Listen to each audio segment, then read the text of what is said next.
mga isiniwalat niyo, Mr. Chairman, dito sa Senado. Ang dami pong kasinungalingan at pamemeke, no? Pakita lang natin yung history ng pamemeke ng public documents nitong dalawang ito, Mr. Chairman. Nameke din po sila ng driver's license para lamang makapaglaro sa casino kahit alam nating lahat na krimen ito. Ngayon pa po ba sila matatakot, Mr. Chairman, kung ikalulusot po nila ito? So, ito po ba, hindi nyo rin po aaminin na kayong behind dito sa pamemeke ng lisensya na ito, Bryce and JP? Your Honor, wala po akong nahawakang ganyang klase ng ID po. Ganun din po ako, sir. Kasi katulad nga po nung sinagot ko na LTO, may sinampahan na po kami. Sinagot na po namin yan sa LTO, sir. Sige po. Taong bayan na po ang huhusga kung may kakayahan kayo o wala. Miyembro kayo nitong BGC Boys na pinangalanan ni Senator Lacson na nagpatalo ng 950 million yung lisensya. Ito, may lisensya po. Yung LTO po, it's already in the LTO. Kayong dalawa, sinasabi nyo, hindi nyo alam na nagkalisensya kayo? Ako po hindi po, Your Honor. Picture mo yun Oo nga po, nagul din po ako at meron ganyan lumalabas so na ID. sinong nagpagawa ng lisensya mo, driver's license? Dahil fake, ayaw mong aminin. Hindi po. Yan ba yung legislative immunity na hinihingi ninyo? Your Honor, hindi po talaga ako nagpagawa ng ganyang ID. O sino Hindi po nagpagawa? Paano nagkaroon ng lisensya sa pangalan mo na fake? Dahil ang LTO sumulat na sa amin. Opo. Sinasabi lang, fake yung lisensya ninyo. So sinong kumuha para sa iyo nang hindi mo alam? Hindi ko po talaga alam, Your Honor. Basta ang alam ko lang Bryce. po, meron po akong sariling valid na lisensya ko po. Bahala ka sa buhay mo. Ha? But if with the indulgence of Senator Villanueva. Yes, Senator Bam. Anong ginagamit mo sa casino? Anong ID ginagamit mo sa casino? Wala po akong gamit na ID sa casino. Ano po, membership number po. Yung sinasabi po kasi na pag meron na ng membership number na sasabihin mo po doon, makakapaglaro na po. Yung membership number na sa pangalan mo? Nakapangalan po sa ano, Sa? yun po, yung Marvin De Guzman. Oh, yun na nga. So may Marvin De Guzman ka nga na alias. Yun po yung nandun sa may membership number na ginagamit ko. Well, pero ID, membership ID, at saka license, wala po akong ganun na Marvin De Guzman. So ang Marvin De Guzman na alias, ginagamit mo pang casino. Kasi yan ang ginagamit mo para sa membership ID mo. Tama? Wala po akong membership ID, Your Honor. Yung membership number, Yes, nakapangalan membership kay number. Marvin De Guzman Sa pagkakaalam ko po. na ginagamit mo. Opo, Your So may Honor. alias ka na Marvin De Guzman. Parang ganun po. Pero tinatanggi mo na nagpagawa ka ng driver's license. Yes po, Your Honor. Okay, for the record, Mr. Chairman, meron siyang alias na Marvin De Guzman. Thank you, Mr. Chairman. Thank you. Your Honor. Your Honor. Teka muna. Ipaki-zoom mo nga yan. Ito, Okada na to Sumulat sa amin. Okada letter dated 5 September 2025 to the Blue Ribbon Committee. No? Bryce Erickson D. Hernandez registered for OM membership on October 17 under the name of Marvin Santos de Guzman and presented a driver's license under the said name of Marvin Santos de Guzman. Sinungaling din ng Okada? Hindi ko po talaga nahawakan yung ID na Your Honor para i-present po sa kanila. Ikaw nga nag-present, Okada na nagsasabi Sinong maniniwala sa iyo, Engineer Hernandez? Alam mo, you're being confronted with all these documents, all these proofs, Tapos you keep denying and then you have the goal to ask for a legislative immunity. Magbibigay lang po ako ng example, mabilis lang po. Naalala ko po, nabanggit niyo po na naglaro ako nung September 1 sa casino. Hindi ako nagbanggit. Naglaro ka sa casino naglaro October 17 to 18. Sabay-sabay kayo. Di ba sabay-sabay? Nagkamali ng petsa. Actually, yung dating chairman. 17 to 18 ka nasa Okada. Huwag mo i-invoke yan kasi I'm telling you, mali yung premise ng dating chairman. Mhm. But I'm telling you, I'm correcting it, nandoon ka noong October 17 to 18. Tama o mali? Anong year po, Your Honor? 2022.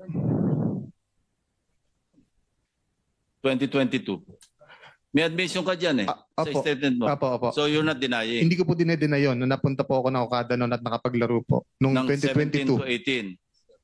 At hindi ko po October alam 17 yung to state. Basta 2022 po yun, Anyway, Your Honor. You better compose yourself, ha? Kasi pabali-baligtad ang sinasabi mo. Walang maniniwala sa'yo pagkaganyan yung mga statement. Okada na yung nagsacertify eh. Yes po, totoo naman po na nakapaglaro po ako ng 2022 po. Hindi mo pinresent yung driver's license mo Hindi po, Your Honor. under the name Marvin De Guzman. Hindi po, Your Honor. So sinungaling ang Okada. Chairman, Yes, I mean- Senator Bam. sino yung nag-apply nung membership sa Okada? Ang alam ko po, kung hindi po ako nagkakamali, isang taga-Soler po. Hindi nag-apply? ikaw yung nag-apply? Hindi po ako.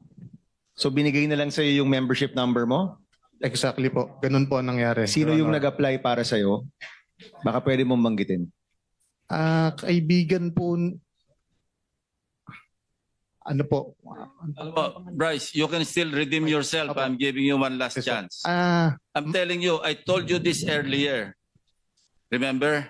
Na diin ka dito. Mhm. Remember that? Yes po. Huwag kang lulusot sa amin. Ang dami namin dito na pwede mag-fact check sa'yo. Ha? Opo. Naalala ko na po ang pangalan nung nag-apply nung membership. Mike, ano pilitin niya? Archibald po. Ang sinasabi mo, si Mike, a certain Mike Archibald, nag-apply para sa yung membership sa Okada. Yes po, Your Honor. Kasi ang Okada, yung record nila is my driver's license na kasama ng membership mo. Sino nagbigay ng pangalan na De Guzman? Hindi ko po alam. Baka si Mike po. Pero pagpasok mo doon, alam mong De Guzman yung gamit mo. Wala pa po akong aid. Nung pumasok po ako doon, wala po kami membership eh. So si Mike po ang nag-ayos ng membership na yan. Hindi po kami. Okay, Mr. Chairman. Inyo, kung pagtsatsagaan nyo pa ito, ha? Thank you, Mr. Chairman. Ako ho, madami ho sana akong itatanong pa pero I think it's very clear, crystal clear, Mr. Chairman. Siguro yung huli ko na lang po na sasabihin, Mr. Chairman, ay itong ini-strengthen niya na paulit-ulit po doon sa Kamara, Mr. Chairman, na nasa GAA po itong alleged flood control project. Tinanong po natin kanina yung district engineer kung merong flood control project si Senator Villanueva, wala. Ngayon, iniiba-iba ho niya in 3-4 times, Mr. Chairman. I can show you all the minutes of the hearing. Siguro kahit isa lang mag-show tayo itong tinanong ni Chairman Redon sa kanya kung banggitin niya itong sinasabi niyang proyekto. At ang sabi niya, Mr. Chairman, na ito ay nasa listahan ng General Appropriations sa Act ng 2023. Kaya, Mr. Chairman, I will still submit, Mr. Chairman, this 2023 GAA. Pwede na rin natin isama yung 2022 at saka 2024 dahil baka nagkamali po sila. Wala po dito lahat ng binanggit. Kahit yung binabanggit ni JP na nasabi nasaan program, wala po. Yung lahat ng binanggit niyo po doon sa Kamara, wala po lahat. So Mr. Chairman, babanggitin ko lang that a good name is always to be chosen than great riches.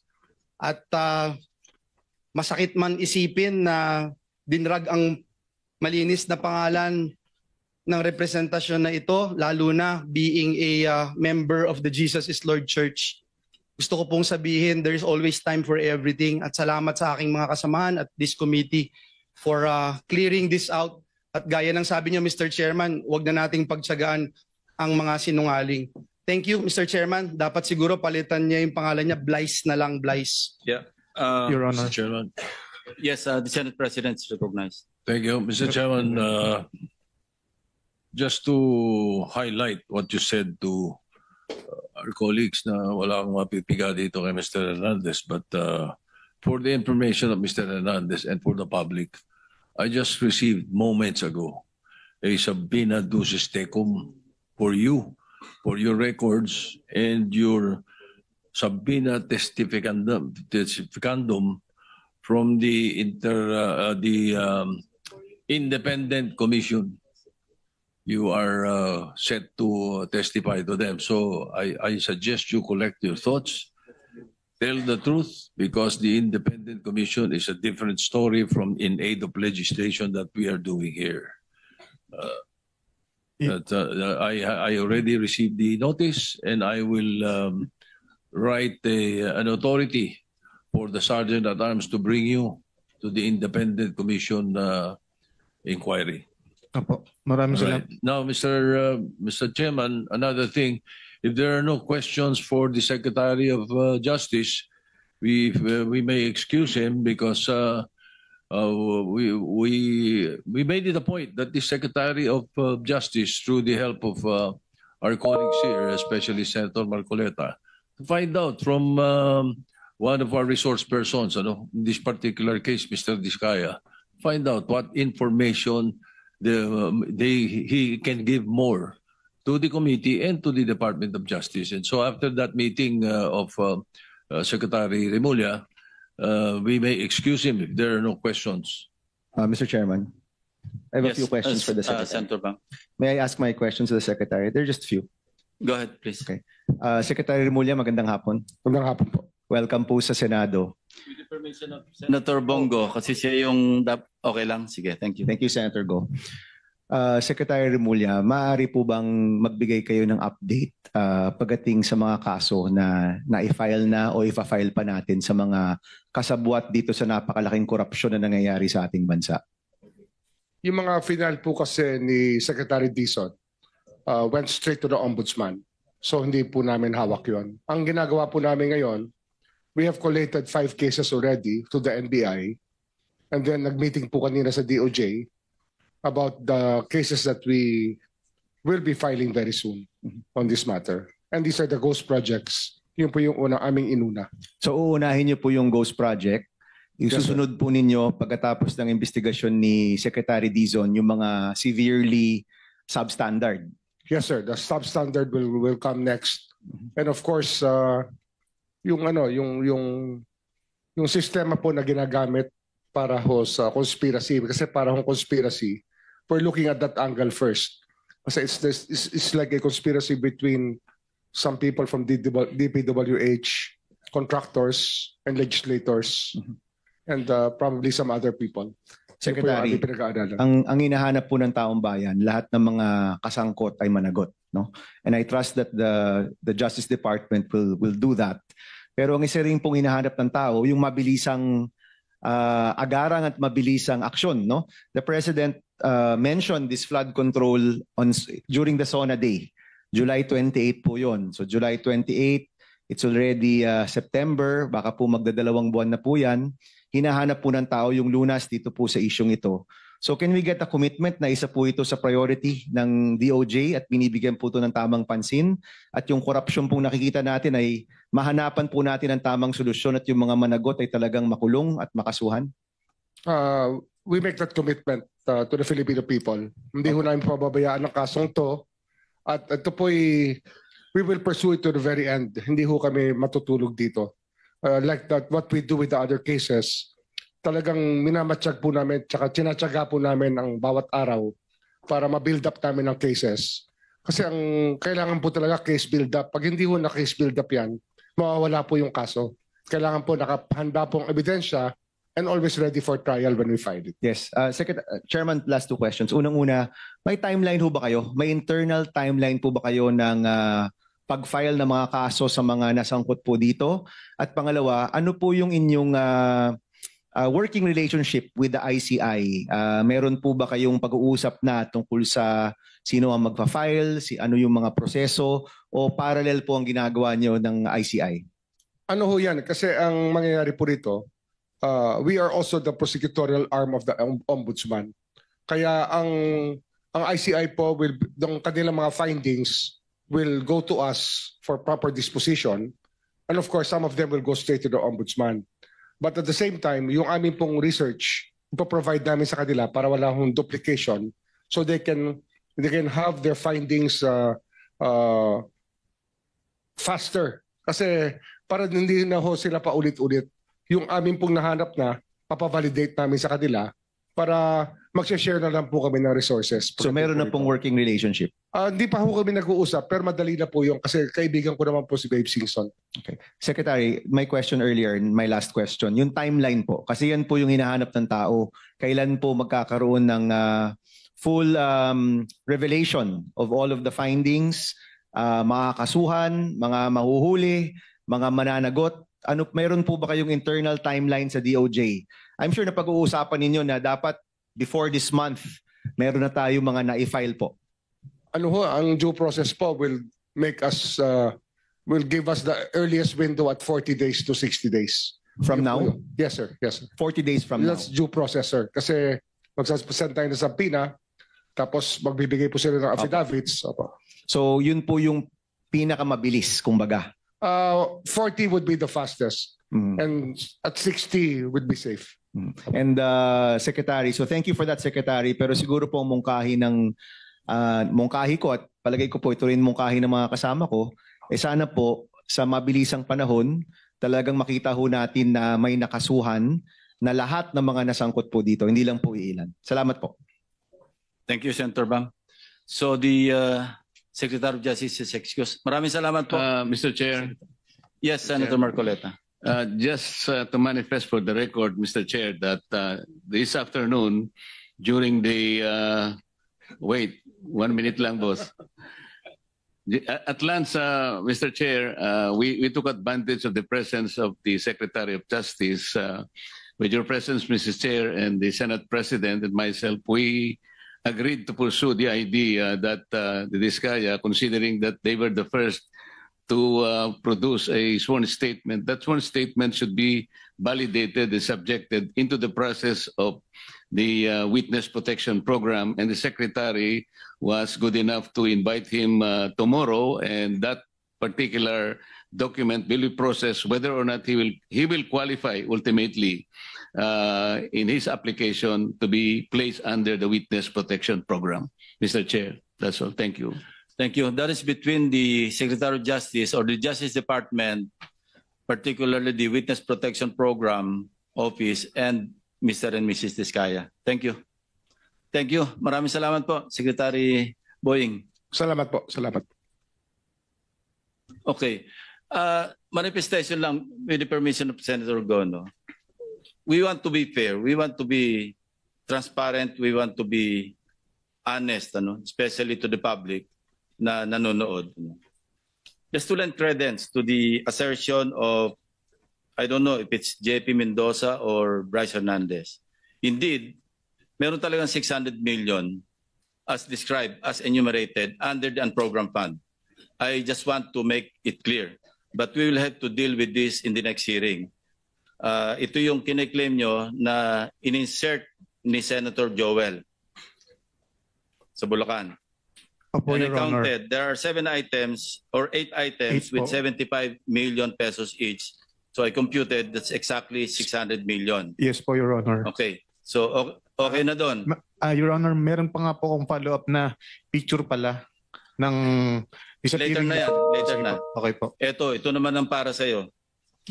Natatandaan mo ba na nag-file yung lawyer mo ng motion to lift contempt order para sa'yo?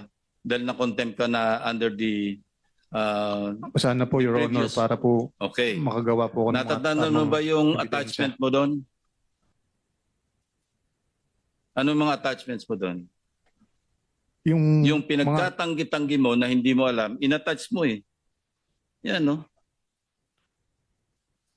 Yung lisensya mo, inattach mo rito eh. Yun nga po, na hindi ko po talaga nahawakan yun. Yeah. Pero ba't gagamitin mo attachment yung sinasabi mo kanina na hindi mo alam? Oh, never mind answering. I just want to point that out that you are really incredible at times. You have selective memory, Mr. Bryce. I'm telling you, Hindi pwedeng selective dito. Pagka nangako ka, magsasabi ka ng totoo, totohanin mo lahat.